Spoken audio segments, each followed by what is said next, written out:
It's a beautiful day in the neighborhood. Reaction video 331. Day in the neighborhood. My brothers and sisters, it is Monday, y'all, the start of another work week for me. Hope y'all doing excellent out there today, and I'm glad that you came on back to the channel once again to fuck with the bean. Now, the channel that we going to today to watch this true crime, horror, dark, deep, and mysterious what is going on type of video is DeathDoor. DeathDoor, y'all, and check the title of this video out. Tourists who got tortured on camera for the world to see. Now, the last time we watched the video from DeathDoor, I remember at the end of that video, I was like, oh, hell no, I'm never visiting Mexico. You know what I'm saying? Because all them crazy ass drug cartels that they got down there, man, them folks will fuck your ass up in the worst way possible. You know what I'm saying? So I'm like, oh no, I'm never going to Mexico. Now, I may be being a little extra when I say that, maybe using a little hyperbole when I talk about not going to Mexico. But I will say this, y'all, real talk. I do want to travel outside of the United States, Lord willing. You know what I'm saying? I do want to travel to other countries. And Mexico is way down the list. Like, it's a lot of other countries above it that I would travel to first, that I want to visit first before I take my ass to Mexico. But I digress. We're going to go and check this video out. But before we check it out, my brothers and sisters, y'all know what y'all got to do. Get whatever you might need. Get what you need. DeathDoor. And it's gonna be a good one. Y'all got what y'all need? Y'all ready to go? Then let's fucking go. All right, now to this story. Photos tell a horrifying story. An American tourist in recovery back in the U.S. and telling his story tonight about a nightmare in Mexico. He was mugged and left for dead. A strict do not travel alert posted to 6 additional Mexican states, all due to an increased risk of crime and kidnapping, including a high level of cartel violence. Mexican security forces were outgunned by a cartel, all caught on camera. The number of tourists and vacationers who go missing in a year is uncountable. It's tragic, really, because these people were only looking to spend their holidays or long weekends away from home, visiting families in another country, or relaxing on a beach somewhere. They never expected it to be their last trip. In this video, we'll look at several tourists who got tortured on camera for the world to see. Every year, thousands and probably millions of tourists travel around the world, hoping to experience the best times of their lives. But unfortunately, the world is a dangerous place, and bad things happen to people when they least expect it. The list of missing tourists is substantially long, but we will only focus on a few individuals whose cases are related to organized crimes. Benjamin Gammond. Un juez de Oaxaca vinculó a proceso a Cruz Irving Martínez, quien el viernes agredió a machetazos a 3 ciudadanos argentinos, entre ellos Benjamín Gamón, de 23 años, quien murió el lunes tras resultar con lesiones graves en la cabeza.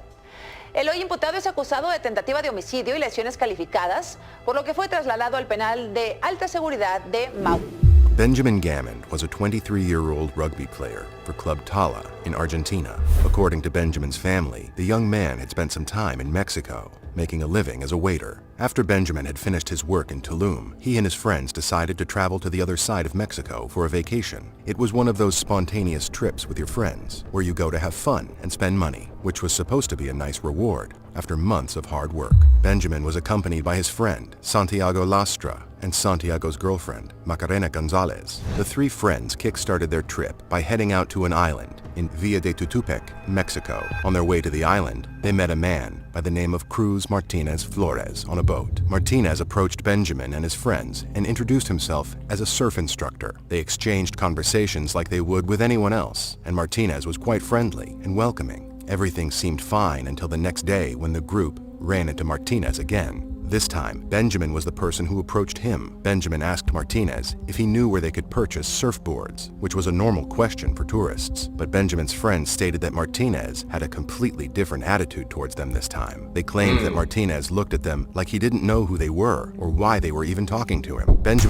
But what's up with the sudden change of mind or attitude towards them? You know what I'm saying? This is weird. Why all of a sudden, at first you were surf instructor being all nice, then the next day you acting crazy towards them. I wonder why. I hope we find out, but let's see. Benjamin and his friends found that interaction a little unsettling, so they ventured to the opposite side of the beach. Out of the blue, a deranged Martinez charged at Benjamin with a machete, attacking him viciously while yelling, "They sent you," in a hysterical manner. Benjamin suffered serious injuries to his head, arm, neck, and chest. What the hell you mean they sent you? Who sent me? You know what I'm saying, bro? You just sat up there and attacked me with a fucking machete claiming that somebody sent me, bro. Who sent me? How? What you mean? How do I know you? What the fuck are you talking about, man? That's crazy. I hope we find out who sent who this surf instructor think they are. You know what I'm saying? Let's see, man. Let's see. Was a horrific scene. Witnessing this brutal scene, Benjamin's friends did their best to rescue him from the murderous man, but they were also hit with the machete in the process. Santiago suffered a hand injury and a fracture, while Macarena sustained deep cuts on her back. The authorities were contacted, and Martinez was arrested. The paramedics who tended to the tourists couldn't believe that something like this could have happened. It is reported that on this island, people would sleep with their doors open. The community prides itself on peacefulness and security. Things like this don't usually happen on the island. I mean, there's a first time for everything. Anyway, Benjamin was rushed to a nearby hospital and later transferred to a larger facility in Mexico City where he sadly passed away. Authorities were at a loss as to why this incident occurred. One minute, everything was fine. Then you have a 21-year-old surf instructor turning into a madman and attacking an Argentinian tourist out of nowhere. The municipal president of Villa de Tutupec issued a statement saying that Martinez wasn't a resident of Guerrero and was only there to find work. He added that the surf instructor was suffering from psychological problems and had consumed toxic substances before the attack happened, which seems like a typical answer. Blame everything on mental health and substances. We got the suspect. Case closed. But is it really that simple? Speculation started to surface on what could be the cause of this attack. Some believed that Martinez was a former member of a cartel and things didn't end well with their partnership, so he was being hunted by the organization. Martinez might have attacked Benjamin because he mistook the man as a cartel member who was there to harm him, but that is only speculation. The machete attack will remain a mystery until some other information surfaces. Hey, that's a good theory though. I can get behind that one, y'all. What y'all think, man? And I always be saying, man, if you want to, leave comments down below and let me know what y'all be thinking about certain stuff in these videos, for real, because I want to go back and forth and have a conversation with y'all. But like I'm saying, though, it's a possibility that maybe Martinez did think this man was a part of a cartel or somebody was out to get him. I mean, it's a good chance. I don't believe it 100%, but it ain't a crazy theory or conspiracy to have. But let's go to the next one. Lisbeth Flores. Lisbeth Flores. 23-year-old Lisbeth Flores from Brownsville was found dead in Mexico on Tuesday, just a day after Brownsville police filed a missing persons report. Today, her mother, heartbroken and devastated, wants answers. Lisbeth Flores was a 23-year-old woman who lived in Brownsville, Texas. On August 9, 2020, Lisbeth reportedly left her home and walked across the Veterans International Bridge, entering the Mexican border to visit her boyfriend, who is the father of her 8-month-old son and 4-year-old daughter. When Lisbeth didn't return that night, her mother, Maria Rubio, reported her missing. On August 11, 2020, Lisbeth's body was found in Matamoros, near a construction site. Authorities had reasons to believe that Lisbeth was the victim of a violent armed robbery, and her attacker is a man by the name of Braulio Martin, who is a sex offender and a member of a drug cartel, though it is believed the attack was unrelated to any cartel activities. Still, Martin is accused of luring Lisbeth to Matamoros, Mexico by contacting her and telling her that her boyfriend had been kidnapped. Martin must have told Lisbeth that she had to pay a ransom to save her boyfriend's life. None of it was true. Instead, Martin lured Lisbeth into a trap, robbed her, tortured her, and eventually killed her. It was reported that Lisbeth was subjected to cruel punishment before she died. The brutal nature of this crime is unfathomable. The reason why Martine chose to target Lisbeth Flores specifically is unclear, but it doesn't make a difference to Lisbeth's family and children. They've lost a daughter, sister, and mother to violence and inhumanity. That's the second goddamn story. Well, like the actual motive, like the why part. Why did y'all do this? It's unclear, man. I just wish we had more clarity. And rest in peace to Elizabeth too, man, because she was going up trying to save her boyfriend, and come to find out it's a trap. She lost her life, man. She lost her life behind trying to go save her boyfriend. But it seemed like these dudes doing this shit without reason, for real. Okay, I get that you wanted to get the money, but what was the real reason that you went after Lisbeth, particularly? You know what I'm saying? I don't know. Let's go to the next one. Patrick Braxton Andrew. After a frantic search, Mexican authorities say they have found the body of missing North Carolina teacher Patrick Braxton Andrew, and that he was killed by a member of a drug cartel. Patrick Braxton Andrew was a 34-year-old Spanish teacher from North Carolina. According to his family, Patrick frequently travels to Central America. Being fluent in Spanish helps make his travels easier. Patrick's next destination on his travel plan was to visit the beautiful Copper Canyon, located in the Sierra Madre Occidental in Chihuahua, Mexico. On October 24, 2018, Patrick left North Carolina and traveled to Mexico, where he boarded a train the next day to Copper Canyon National Park and arrived in Urique on October 26 or 27. According to Patrick's parents, they last spoke with him on October 28th. He was supposed to meet up with his brother 2 days later in Mexico City, but he never showed up. This was extremely alarming for Patrick's family, so they contacted the hotel where Patrick was staying in Urique. The hotel reported that Patrick left the hotel on October 28th for a walk and didn't return. Patrick's family alerted the authorities, and it quickly became a missing persons case. On November 17, 2018, Patrick Braxton Andrews' body was discovered not far away from the village of Gaya-Peleña. What's strange about this discovery is that the area where his body was found had already been searched. Authorities believed that the body was recently moved to the area. Later, the governor of Chihuahua, Javier Corral, confirmed that Patrick had an unfortunate encounter with drug trafficker Jose Noriel Portillo Gil, also known as El Treco, who is a member of the notorious Sinaloa cartel. The drug traffickers killed Patrick with one gunshot to the head and buried his body. But once they got word that the authorities and the media were searching for Patrick, they decided to move his body from its initial burial place. Speculation started to surface on the reason why the Sinaloa cartel targeted the American Spanish teacher. Some news reporters believed that the cartel mistook Patrick for a U.S. Drug Enforcement Administration agent. Others believed that Patrick could have been looking to purchase marijuana when the incident happened. However, both claims were denied by Governor Javier Corral. He confirmed that Patrick Braxton Andrew was an innocent tourist who unfortunately crossed paths with members of a dangerous drug cartel and suffered a tragic fate. And I was just about to say that too, y'all. That's the conclusion I'm come up with now. That's the conclusion I'm going to now, man. These damn drug cartels, because I've been sitting up here like trying to figure out why y'all really like targeting these people. I feel like the real answer is they don't care. They just don't give a fuck. They do this shit randomly. Like this is nothing to them. You know what I'm saying? They ain't gotta have a reason to kill your ass. Point blank period. That's just what it is with these crazy motherfuckers, man. That's why I'm not going to goddamn Mexico. Because you can just be an innocent tourist, and that's the thing too. Tourists, you know, you look different, your ethnicity different than them and all that. You look like you come from somewhere else. And that right there just a reason for them to fuck with you. And when they fuck with you, they ain't gonna fuck with you and let you go on about your bid, and no, they gonna fucking kill you 9 times out of 10. I'm not going to Mexico. I'm back on that. I'm back on that train hard now. Fuck that. Of course, there are many instances similar to the case of Patrick Braxton Andrew, which prompted the U.S. government to issue travel warnings in states like Chihuahua due to the increase in crime rates. Kyle Mackenzie.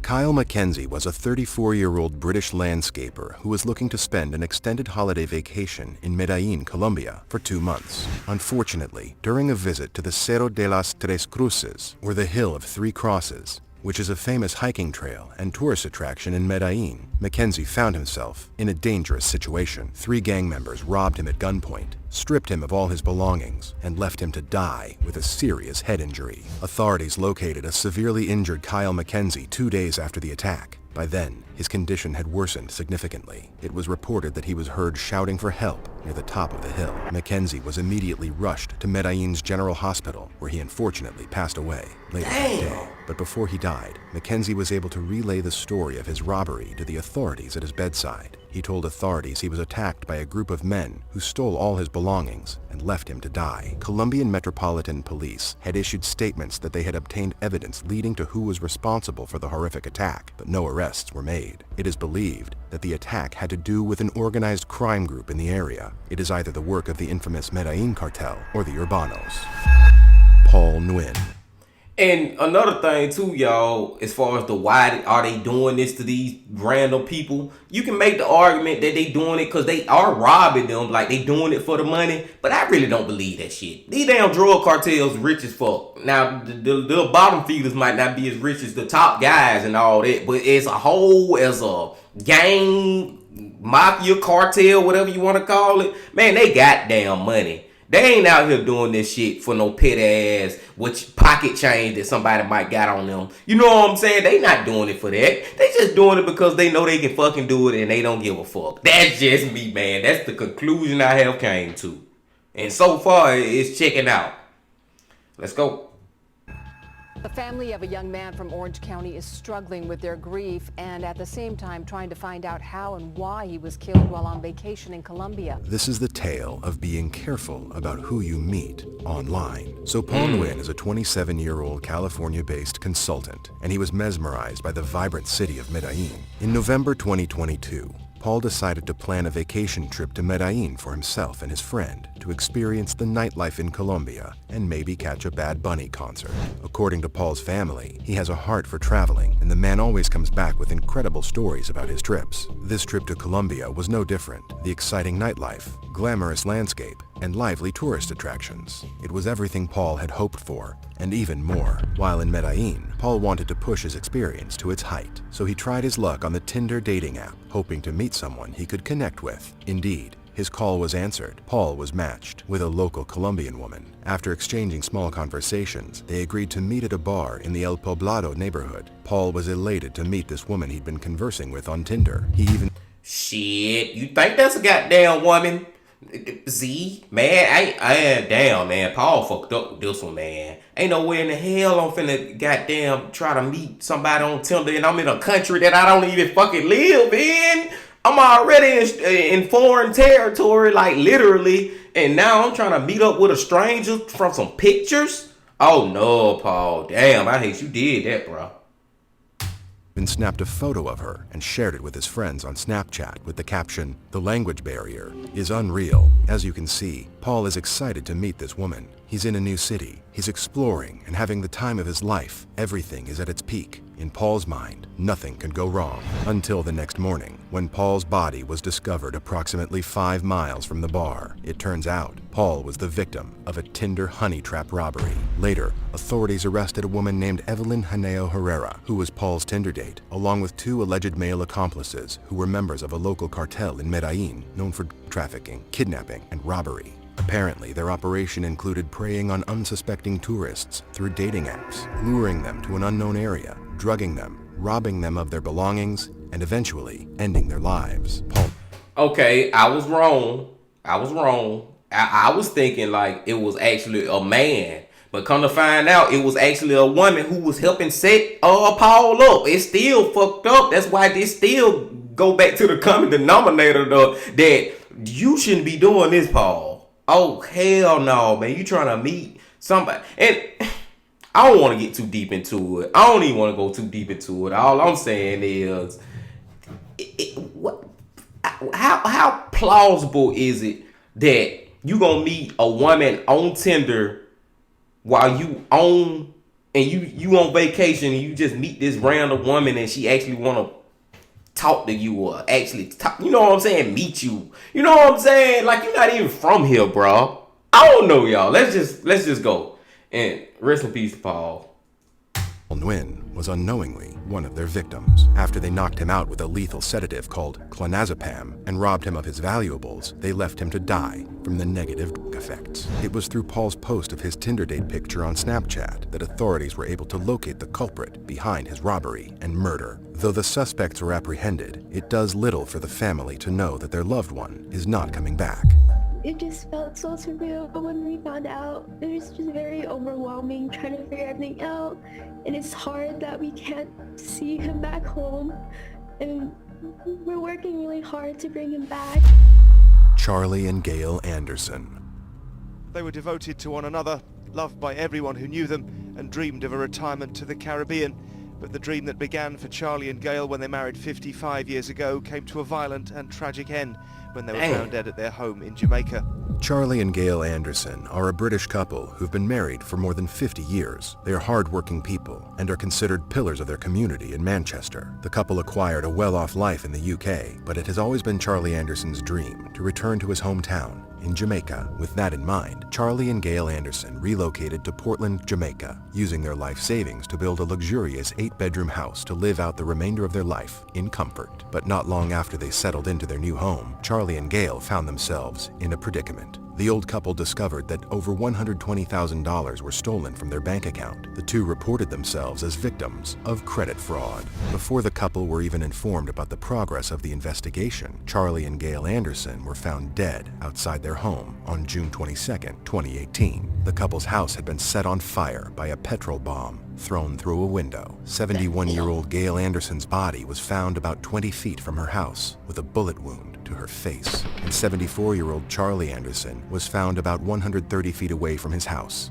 naked, burnt, suffering from a severe head injury and with a bullet wound on his hand. Authorities believed the couple were tortured before they were set on fire and left to die by members of a credit and debit fraud ring who had stolen thousands of dollars from the couple's bank account. The couple might have been running away from the fire when they collapsed and died outside their home. Credit and debit fraud rings in Jamaica are reportedly run by gangs, cartels, and crime organizations to finance their illegal operations. Sadly, Charlie and Gail became the targets of this illegal fraud ring while trying to live a peaceful life. Not only did these gang members steal from them, but they brutally killed them in their own home. Condolences to the Anderson family, and may Charlie and Gail rest in peace. And it always just get me, y'all, when it's older victims like them, like senior citizens, elderly victims, and then they was a couple, you know what I'm saying, had been married for all these fucking years, and that's how they end up going out. It's just always a little extra sad when you think about that. And now it look like we got a whole family. What the fuck? The LeBaron family.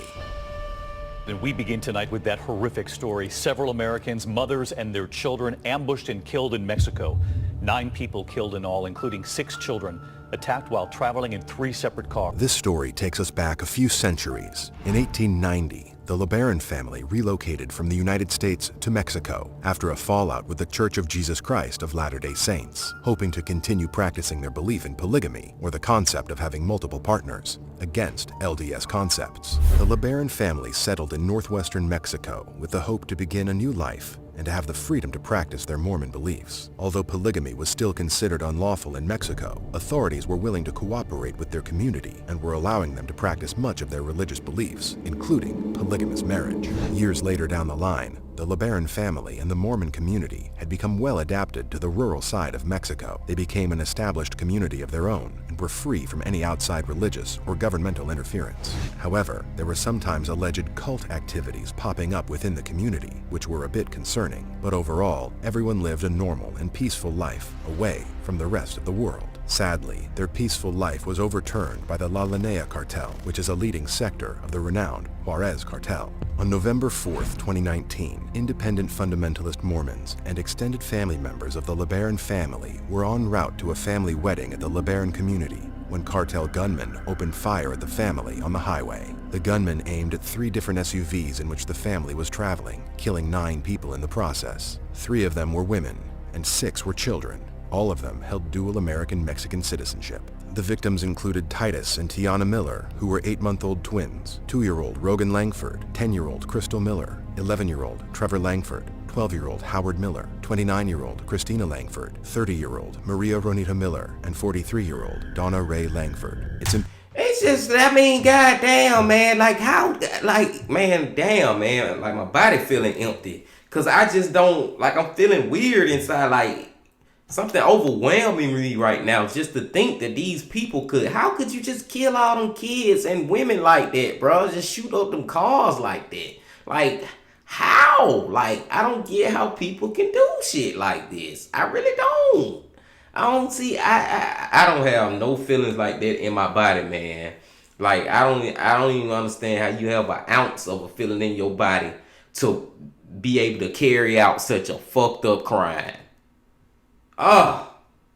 Important to note that the car Ronita Miller and her children were in burst into flames when the gunman fired at it, burning her and her children alive. Many family members and children were located afterward with injuries and bullet wounds. They were immediately transferred to the hospital. The incident was called the LeBaron and Langford families massacre. Turns out, this isn't the first time the Juarez cartel targeted the LeBaron family. Their community leader, Benjamin LeBaron, was an anti-crime activist who openly criticized the cartel's illegal activities. Benjamin LeBaron and his brother-in-law, Luis Carlos Widmer, were both brutally tortured and murdered by the cartel hitmen in 2009, and their bodies were discovered on the outskirts of town.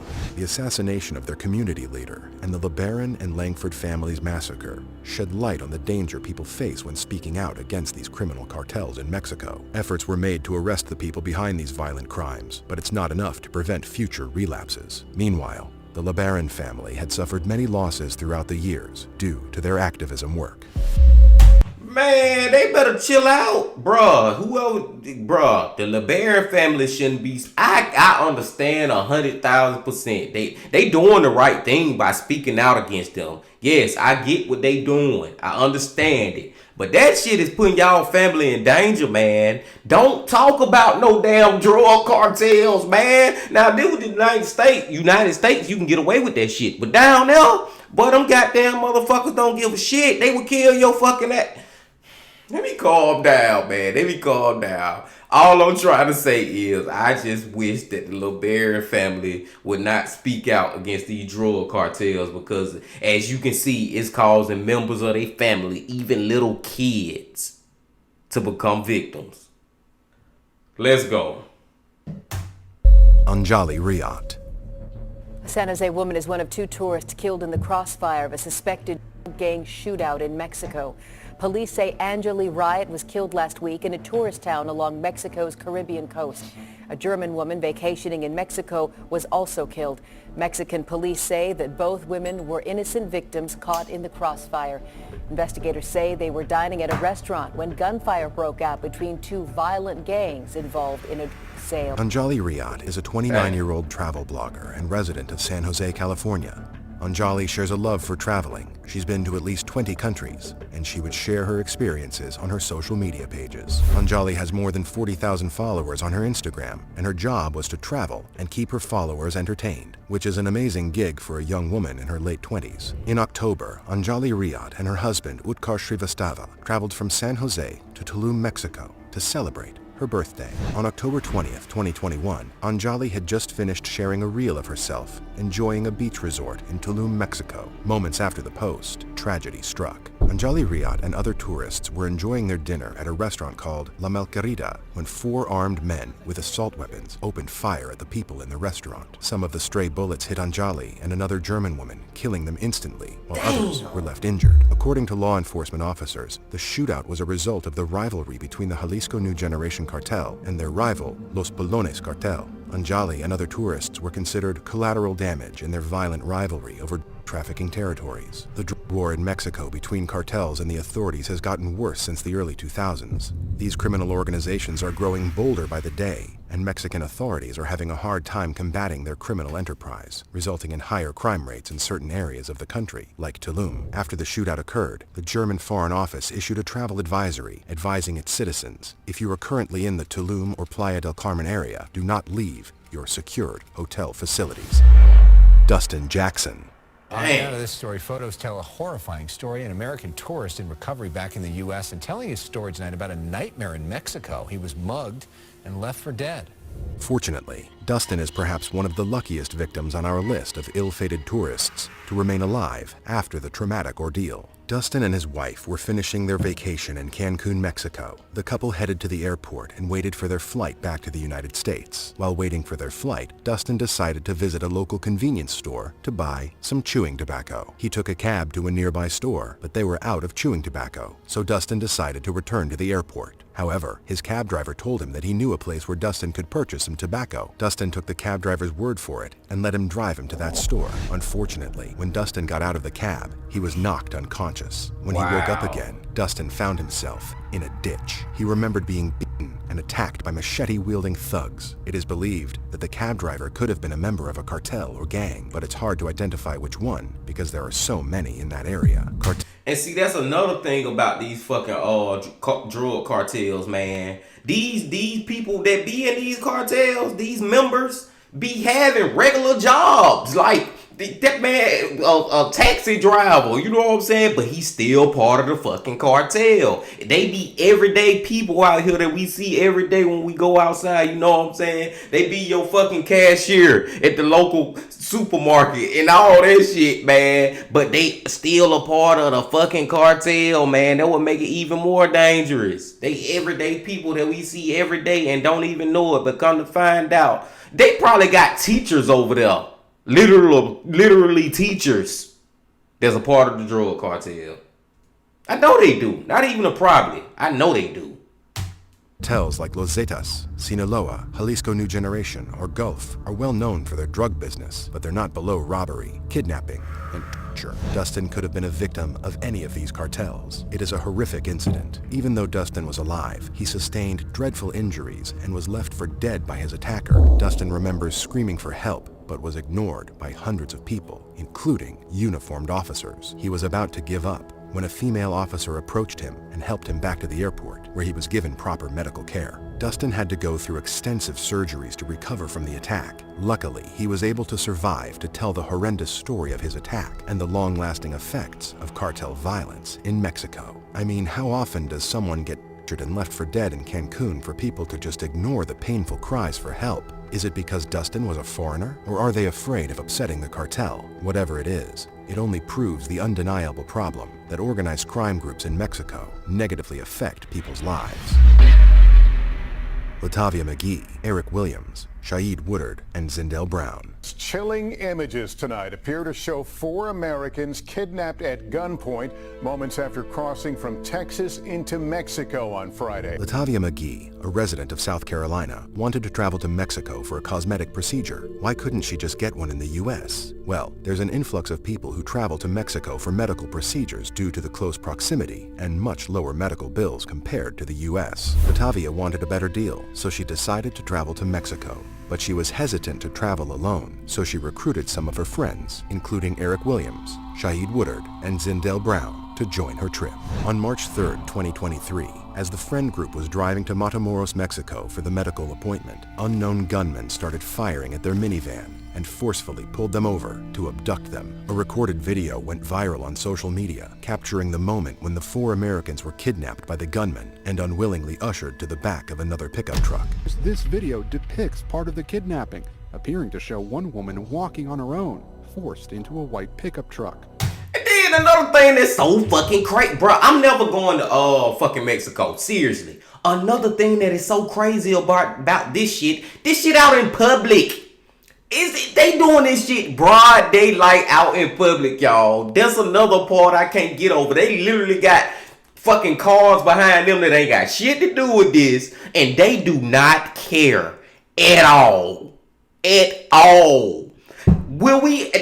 What's the chances of me or you, my brothers and sisters that's in the United States, seeing this shit ever happen? We just pull up in a Walmart parking lot and see a gang of people forcing some other people to the back of the pickup truck, and they got big ass guns and shit. That shit don't happen where we stay, and I'm not going there for it to happen to me. God damn it! Armed men with bulletproof vests are then seen dragging other people into the vehicle. Unfortunately, Shaeed Woodard and Zindell Brown sustained significant gunshot wounds from the kidnapping scene and died shortly after. The next day, when their friends and families couldn't contact anyone from the group, and the video of their kidnapping had made its way around social media, authorities were alerted. The quest to locate the 4 Americans was in full force. The cartel must have known the authorities were on their track because they did their best to stay out of law enforcement's way. It took a collaborative effort between Mexican and American authorities to locate the missing individuals. On March 7, 2023, Latavia McGee, Eric Williams, and the bodies of Shaid Woodard and Zindel Brown were found in a wooden shack on the outskirts of Matamoros. Latavia and Eric suffered substantial injuries, but at least they were still alive, while their friends were far from this world. The U.S. government believed the cartel members targeted the friend group because they knew these people were American citizens, and their intentions were to kidnap and hold them for ransom. But Mexican officials were quick to deny the claim, stating the cartel must have mistaken the 4 individuals for rival gang members. Either way, the damage has already been done. Also, there was another unexpected incident that occurred after the kidnapping, raising many questions. A handwritten apology was issued by the Gulf Cartel, who is probably the culprit responsible for the kidnapping of the 4 Americans, and they even attached the letter to 5 members of their cartel who were responsible for the killing and abduction. In the letter, the cartel apologized profusely for the unlawful incident, stating it was against their organization's motto to hurt innocent civilians. Those 5 members and the apology letter were tied to a vehicle and have been apprehended by the authorities. The authenticity of the letter has yet to be proven, but how likely is it for a cartel to apologize after committing a crime? After this incident, the U.S. once again reinstated its travel warning for Mexico, cautioning any U.S. citizen from crossing the border into Mexico while crime rates are still at their peak. Hopefully, the Mexican government can increase its efforts to battle violent cartel activities in the country to provide a safe environment for its people and travelers. Which tourist's story was the most significant for you? For all the tourists and travelers out there, please read your travel warnings before booking your trips, and please, stay safe. Also, don't forget to like, subscribe, and ring the bell so we can notify you of any travel risks coming your way. Y'all still want to go to Mexico?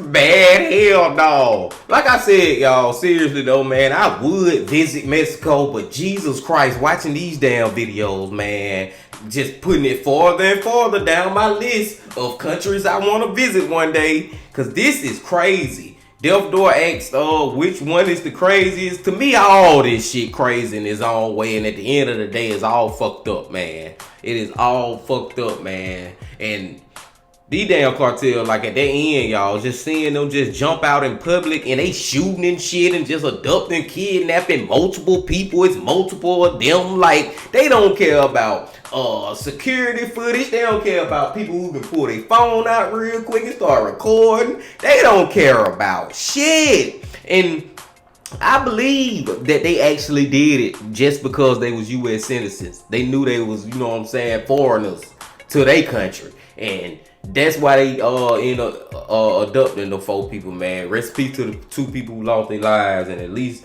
the other 2 got away. That was good. That was good. The other dude too, who got away in the case before that, at least he freaking got away. They left him for dead in a ditch. Like, all these, man, I don't know, my brothers and sisters, man. It's crazy over there, man. It is crazy over there.